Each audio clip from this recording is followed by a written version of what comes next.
In 1991, Ukraine declared independence from the Soviet Union. A few months later, the Soviet Union collapsed and Russia took its place. But Ukraine didn't just become independent, it also inherited the third largest nuclear arsenal in the world. In 1994, Ukraine decided to give up its nuclear weapons in exchange for a promise known as the Budapest Memorandum. And this agreement is going to play a crucial role in this story. As part of the agreement, Russia, the US, and the UK promised not to use military force against Ukraine, except in self-defense.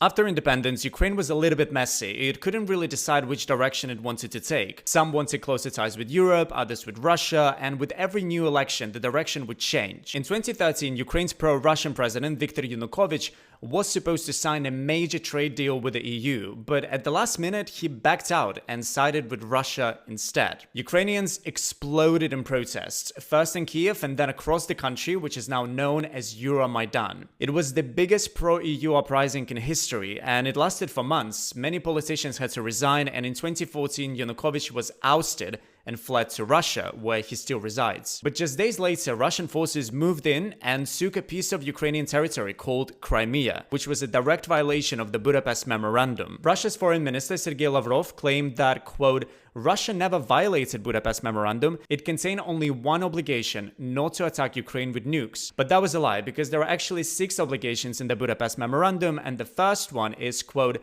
to respect independence and the existing borders of Ukraine. Meanwhile, separatists in eastern Ukraine started fighting to break away. Russia was funding and supporting those separatists. In 2015, after a year of military clashes in eastern Ukraine, a ceasefire deal was signed called Minsk II Agreement. But the fighting never actually stopped. For the next 6 years, tensions kept rising. 14,000 people were killed in eastern Ukraine in total. And then, in 2021, Putin made his move. So many people don't know about it, but Putin actually published an essay called On the Historical Unity of Russians and Ukrainians. In it, he questioned the legitimacy of Ukrainian borders and claimed that Ukraine occupied historically Russian lands. And later, that essay was turned into a book, and according to some reports, it was made mandatory reading for Russian soldiers. In both 2021 and 2022, Russia said multiple times it wasn't planning to invade Ukraine. But by December 2021, over 100,000 Russian troops were stationed at Ukraine's borders. Russia demanded NATO to promise that Ukraine would never join NATO and a reduction in the number of troops stationed in Eastern Europe. Russia threatened with a military response if the demands were not met. NATO refused, saying that the decision was up to Ukraine and individual NATO members if they wanted Ukraine to be accepted. On February 24, 2022, Russia launched a full-scale invasion of Ukraine. But here is some important context. Ukraine was seeking NATO membership on and off since 2008, and it was never formally in the process of joining. NATO also never officially offered Ukraine to join, and in 2021, NATO did reaffirm that Ukraine, quote,